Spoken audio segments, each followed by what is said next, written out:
Hi friends, welcome to my channel. గోధుమ పిండితో biscuits ఎలా తయారు చేయాలో చూద్దాం.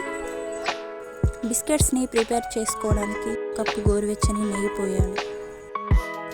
ఇప్పుడు హాఫ్ కప్పు పంచదార పొడి వేసుకోవాలి. బిస్కెట్స్ని పక్కా కొలతలతో చేస్తే పర్ఫెక్ట్గా ఇందులో కొంచెం సాల్ట్ వేసుకోవాలి. తర్వాత హాఫ్ కప్పు గోరువెచ్చని వాటర్ పోసుకోవాలి.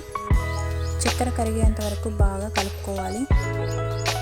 గోరువెచ్చని నీరు వేయడం వల్ల చక్కెర పొడి త్వరగా కరుగుతుంది. అలాగే బిస్కెట్స్ కూడా చాలా క్రిస్పీగా వస్తాయి. ఇప్పుడు 2 కప్పుల గోధుమ పిండి వేసుకోవాలి. పక్కా కొలతలతో చేస్తేనే బాగా వస్తాయి బిస్కెట్స్. ఇప్పుడు ఆ పిండిని చేత్తో మెల్లిగా కలుపుకోవాలి. ఈ పిండిని చపాతీ పిండిలా కాకుండా వేళ్ళతోనే ప్రెస్ చేస్తూ మెల్లిగా కలుపుకోవాలి. ఇలా అయ్యేంత వరకు కలుపుకోవాలి. ఇందులో నుంచి మొత్తం ఒకేసారి కాకుండా 2 పార్ట్స్గా డివైడ్ చేసుకొని ఇప్పుడు ఈ పిండిని చపాతీలాగా మందంగా చేసుకోవాలి.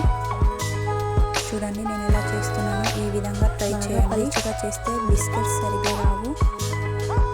మందంగా చేసుకుంటేనే క్రిస్పీగా పర్ఫెక్ట్గా వస్తాయి. ఇప్పుడు బిస్కెట్ లేయర్స్గా రావాలంటే ఇలా వీడియోలో చూపిస్తున్నట్టు చేయండి. బిస్కెట్స్ లేయర్స్గా బాగా వస్తాయి. ఇప్పుడు చపాతీలాగా చేసుకోవాలి.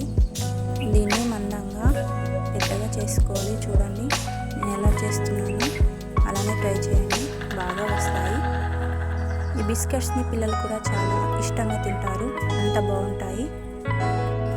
ఇప్పుడు మీకు కావలసిన షేప్లో ఈ బిస్కెట్స్ని చేసుకోవచ్చు. నేను మాత్రం బాటిల్ క్యాప్తోనే చేస్తున్నా. నేనైతే రౌండ్గా చేస్తున్నా బిస్కెట్స్ లాగా. మీకు నచ్చిన షేప్స్లో మీరు కూడా చేసుకోవచ్చు. బయట దొరికే జంక్ ఫుడ్స్ కంటే ఇలా ఇంట్లోనే చేసి పెట్టండి. పిల్లలైనా పెద్దలైనా చాలా ఇష్టంగా తింటారు. చూడండి ఈ బిస్కెట్స్ ఎంత పర్ఫెక్ట్గా వస్తున్నాయో. ఇలా మీరు కూడా ఒకసారి ఇంట్లో ట్రై చేయండి. బిస్కెట్స్ అన్నీ ఒకేసారి చేస్తున్నాను, చాలా బాగా వస్తున్నాయి. నేను తక్కువ క్వాంటిటీతో చేస్తున్నాను కాబట్టి అన్నీ ఒకేసారి ప్రిపేర్ చేస్తున్నాను. ఇప్పుడు స్టవ్ మీద ఒక ప్యాన్ పెట్టుకొని డీప్ ఫ్రైకి కావలసినంత ఆయిల్ పోసుకోవాలి. తక్కువ హీట్లోనే బిస్కెట్స్ వేయించుకోవాలి, లేదంటే మాడిపోతాయి, క్రిస్పీగా రావు. చూడండి నేను ఎలా చేస్తున్నాను. మీడియం ఫ్లేమ్లో బిస్కెట్ని వేయించుకోవాలి. బిస్కెట్స్ని వేసిన వెంటనే కలపొద్దు. అవి కొంచెం ఫ్రై అయ్యాయి అనిపించినప్పుడు వాటిని కొంచెం కదిలించాలి. లో ఫ్లేమ్లోనే ఫ్రై చేసుకోవాలి, లేదంటే మాడిపోతాయి. లోపల పిండి అలానే ఉండిపోతుంది, క్రిస్పీగా రానే రావు.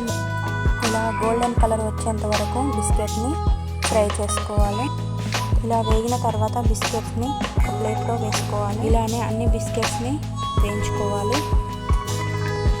బిస్కెట్స్ చాలా బాగా వచ్చాయి, మీరు కూడా ట్రై చేయండి. ఎలా వచ్చాయో కామెంట్ చేయండి. వీడియో నచ్చితే లైక్ చేయండి, షేర్ చేయండి, సబ్స్క్రైబ్ చేసుకోండి.